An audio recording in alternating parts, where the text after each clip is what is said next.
Добрый день, дорогие друзья!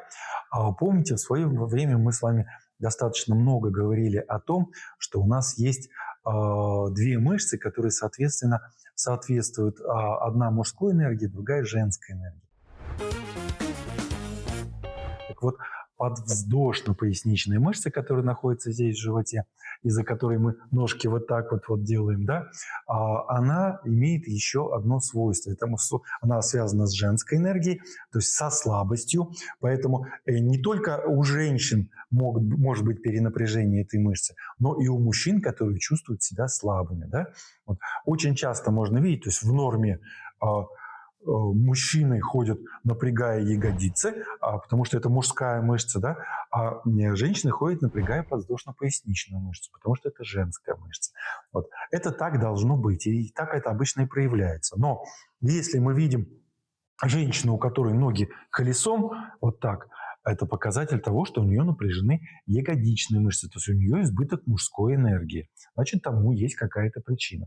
И наоборот, когда мы видим мужчину с вот такими X-образными ножками, это как раз показатель того, что у мужчины недостаток мужской энергии, избыток женской энергии. Да? То есть напряжены вот эти самые подвздошно-поясничные мышцы. Вот. И, соответственно, к чему приводит перенапряжение вот этой самой подвздошно-поясничной мышцы. И у мужчин, и у женщин это напряжение этой мышцы создает определенные проблемы. Ну, то, что касается мочеиспускания, подвздошно-поясничная мышца у женщин приводит к недержанию мочи, неудержанию мочи, то есть или слабости удержания мочи. У мужчин это же напряжение этой же мышцы приводит к частым походам ночью в туалет пописать. Вот. Мужчина может там 7 раз ночью вставать, бегать в туалет. Это показатель перенапряжения вот этой самой подвздошно-поясничной мышцы. Вот. Или женщина там чихнула и описалась. Вот это тоже показатель напряжения подвздошно-поясничной мышцы. Но и это еще тоже не все. Напряжение этой мышцы приводит у мужчин к росту аденомы простаты, к частому, более молодом возрасте, к частым простатитам, воспалениям простаты. Да? А у женщин это напряжение приводит к росту миом матки. Вот тоже еще одно качество этой мышцы. Почему? Потому что реализуется эти все негативные действия этой мышцы тем, что ее напряжение провоцирует напряжение мышц промежностных. Вот. И, соответственно, напряжение промежностных мышц вызывает эти все перечисленные симптомы. Ставьте лайки и подписывайтесь на канал. Здесь я рассказываю об уникальных методах самостоятельного восстановления здоровья. Соответственно, как избавиться от этих симптомов? Легко и просто. Нужно расслабить подвздошно-поясничную мышцу, поделать поперечный шпагат. Подошли к столу или к стулу, кто повыше, кто-то к столу, кто пониже, тот к стулу, легли животом на него и ножки на полу в разные стороны как можно шире. 2 минутки полежали, расслабили эту самую подвздошно-поясничную мышцу. Раз 10 в день делайте, и вы за пару месяцев наведете порядок в простате, в матке, с мочеиспусканием вопрос уладите. Вот, дорогие друзья, как просто все это решается. Благодарю. Добрый день, дорогие друзья! Меня зовут Евгений Бужьев. Сегодня хочу вам показать еще несколько вариантов растяжек, которые я предлагаю. Почему? Потому что практика показывает, что есть какие-то нарушения, есть какие-то недостатки у каких-то техник, и кому-то как-то удобнее делать немножко по-другому. Вот это я сегодня вам и хочу рассказать. Самых устремленных, готовых взять ответственность за свое здоровье в собственные руки, я приглашаю в клуб «Школы здоровья». Там я научу вас справляться со своими заболеваниями. Ну, первую растяжечку, про которую я расскажу, это растяжка для ягодичных мышц. Дело в том, что стандартная растяжка вот так лежа на полу в дверном проеме, как мы говорили, да, она не всегда бывает удобна.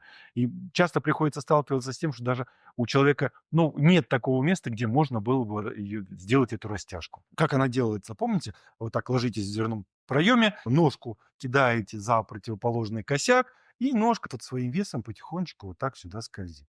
5 минут. А можно сделать все гораздо проще. Для этого нужно лечь на любую кровать. Неважно, какая это кровать у вас все равно есть, хоть раскладушка. Лечь на нее боком, поближе к краю, голова лежит, ножку бросаем вот туда с кровати, а чтобы таз не увел нас туда и чтобы мы не упали, руку и голову, как бы противовес создаем сюда. Эта нога висит, только единственное, что контролируйте, чтобы она не легла на пол, то есть она над полом должна быть. Вот. И как противовес плечевой пояс и голова в эту сторону. То же самое, те же 5 минут, как и в другой растяжке. Вот таким образом вы можете растянуть ягодичные мышцы. Совершенно несложно и практически любые условия. Где-то вы все равно спите, ну, кроме как не на полу, если, да, какая-то кровать все равно есть, или на столе можно сделать, или на кровати, на любой, на диване. Вот, пожалуйста, можете поделать, порастягивать ягодичную мышцу вот таким образом. Следующая растяжка, которую я хочу вам показать, это растяжка для малоберцовой мышцы, вот, которая идет спереди по голени. Вот, перенапряжение этой мышцы создает, помните, мы с вами говорили, поперечная плоскостопие, вот, она же уводит халюкс вальгус вот сюда, палец искривляет, вот, и она же создает вальгусную стопу. Это все напряжение вот этой самой мышцы. Вот, малоберцовая она называется. Ее растягивать еще проще, чем все остальные. Единственная проблема, сложно ее растянуть тем, кто не может встать на колени, потому что растягивается она стоя на коленях. Нужно встать на колени и сесть попой на стопы, на пяточки, так, чтобы стопа была вытянута сюда вдоль дальше. Вот таким образом растягивается вот эта самая малоберцовая мышца. Как вариант, можно ее растянуть немножко по-другому. Просто или самому, или кого-то попросить оттянуть стопу вот так от себя и руками продавить, вот она вся, вот она идет мышца, вот это вот все она. Продавить вот эту всю мышцу вот таким образом достаточно сильно, интенсивно, полностью всю эту мышцу вот так проработать. Таким образом вы тоже будете ее расслаблять. Вот то, как можно расслабить малоберцовую мышцу. И еще одна растяжка, которая нужна для выпрямления кифоза, избыточного кифоза в грудном отделе позвоночника, для расслабления вот этой большой грудной мышцы и для выпрямления шеи. Для тех, у кого шея вот так вот вперед, вот эта растяжечка, она будет просто жизненно необходима.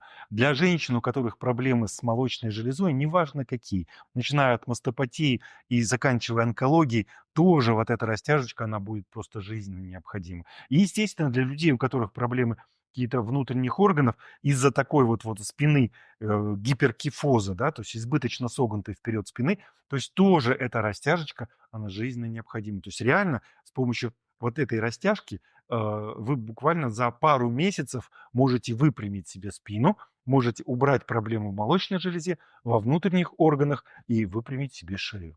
Вот такая нехитрая совершенно растяжечка. Выполняется она в течение 15 минут, как я уже говорил. Вот, раньше я ее называл растяжка лежа на книжках. В принципе, поскольку люди, к сожалению, пытаются делать ровно так, как сказал. Поэтому я говорю, выполнять ее можно не обязательно на книжках, можно на чем-то другом.